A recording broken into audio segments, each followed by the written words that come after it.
सोन्याचा स्वर्ग म्हणून संबोधल्या जाणाऱ्या जम्मू काश्मीर मधील पहलगाम या ठिकाणी पाकिस्तानच्या दहशतवादी संघटनेकडून काल भीषण दहशतवादी हल्ला करण्यात आला। उन्हाळी सुट्ट्याचा आनंद लुटण्यासाठी आलेले पर्यटकांना त्यांचा धर्म विचारून दहशतवाद्यांनी गोळ्या झाडल्या, अशी माहिती प्रत्यक्षदर्शींनी दिली। जम्मू काश्मीर मधील अलीकडच्या काळात झालेला हा सर्वात भीषण दहशतवादी हल्ला आहे।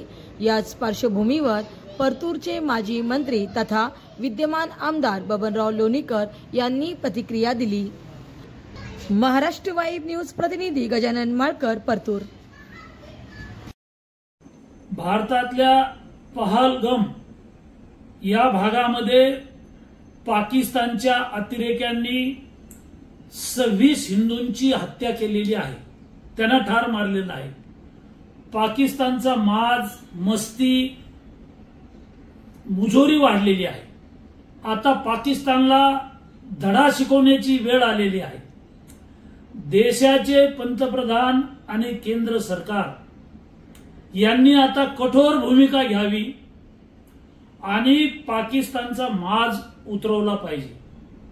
देशाचे प्रधानमंत्री यांनी देशातले जवान, देशातलं सैन्य यांना आता पूर्ण अधिकार दिलेले आहेत।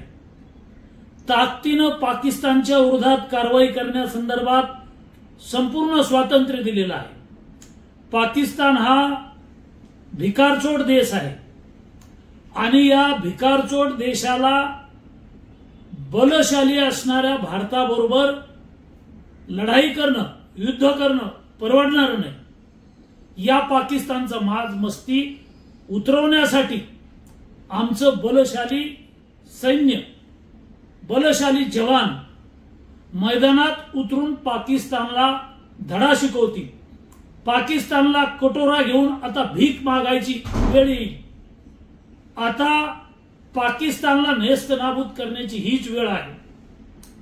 भारतावर झालेल्या या भ्याड हल्ल्याचा बदला आमचं सरकार आणि आमचं सैन्य घेतल्याशिवाय स्वस्थ बसणार नाही।